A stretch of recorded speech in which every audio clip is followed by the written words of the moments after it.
জাঁকজমকপূর্ণ কবিতার আসরে পালিত হলো টাঙ্গাইলের ৩ কবির জন্মদিন। স্টাফ রিপোর্টার মোহাম্মদ দেলোয়ার হোসেনের প্রতিবেদনে বিস্তারিত।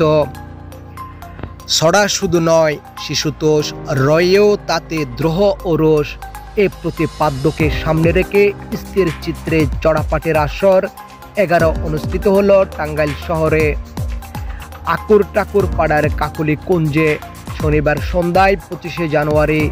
সেই সাথে কেক কেটে ফুলের শুভেচ্ছায় টাঙ্গাইলের ৩ জন কবির জন্মদিন পালন করা হয়েছে।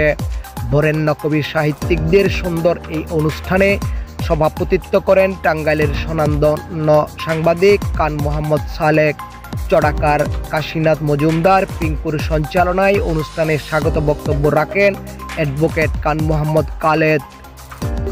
বিভিন্ন পর্বে অংশগ্রহণে চড়াকার সাধন চক্রবর্তী, কবি আবু মাসুম, কবি সালেহ আহমদ, নাট্যজন মীর নাসিমুল ইসলাম সেলিম, কবি মনিরুল নাহার, অধ্যাপক কবি রেখা আক্তার, কবি সম্পাদক আজাদ কামাল, চড়াকার দীপক পাল, চড়াকার সোহেল সুকর্য, কবি হায়দার আলী সিদ্দিকী, কবি সুলাইমান আল মনসুর মজনু, কবি মোহাম্মদ সানোয়ার হোসেন, বাচিক শিল্পী আরিফ আহমেদ, চড়াকার সাব্বির হোসাইন, বাচিক শিল্পী তাবাচ্চুম আরিফিন চন্দা, কবি সৃষ্টি সোহা, কবি মোহাম্মদ ইমাম হাসান সোহান, সাংবাদিক দেলোয়ার হোসেন, কবি লামিয়া আক্তার শিলু, কবি মিফতাহুল জান্নাত অহনা, শিল্পী ছড়া শিল্পী অহন এবং কন্দকার সামরিনা।